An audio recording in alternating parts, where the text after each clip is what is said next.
Magandang araw po sa ating lahat mga kaibigan. Baka po first time po ninyo sa ating pong YouTube channel. Kung kayo po ay may matutunan po sa ating mga videos and tutorials mga kaibigan, ay sana naman po ay mag-subscribe ho kayo sa ating pong YouTube channel, mag-hit ng ating notification bell para po ma-notify ho tayo sa mga bago pong videos na ilalabas ho natin. So mga kaibigan, mag-enjoy ho kayo at panoorin po ninyo ang video na ito.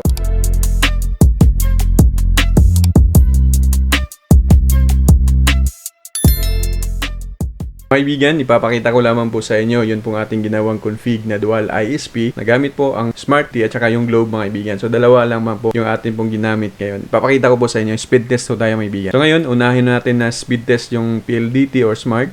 So yung Globe is X muna natin. Punta tayo sa browser natin mga kaibigan, fast.com. So, ayan, yung PLDT natin ay pumapalo po siya sa, or Smart yung gamit ko ngayon, 9.2 Mbps. So, test naman natin mga kaibigan yung Globe. So, ayan, check lamang natin ulit yung Globe. Uncheck natin yung PLDT or Smart natin.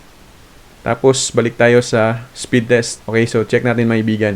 So, ayan, pumapalo siya ng 10, 12. So, mas malakas siya kay Smart. Mas malakas yung Globe na gamit natin ngayon. Okay, bumaba ng 9. So hanggang 9 Mbps lang din mga kaibigan.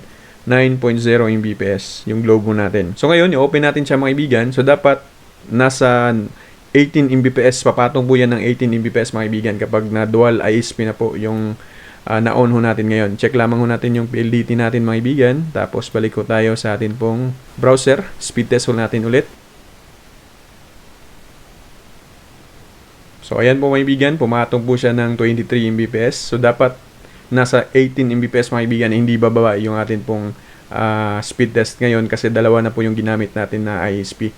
So nakita nyo mga kaibigan, 23 Mbps na po siya. Ibig sabihin, nag-combine po yung dalawang ISP na na-config ho natin sa atin pong Microtech. Kaya mga kaibigan, sa susunod po na video na akin pong i-upload, ay ipapakita ko po sa inyo kung paano po natin na-config yun pong dual ISP na Smart and Globe or PLDT or Globe. So baka ito na yung solusyon mga kaibigan sa problema ho natin na down po yung isang internet, yung isang ISP ho natin. So dapat backupan ho natin mga kaibigan.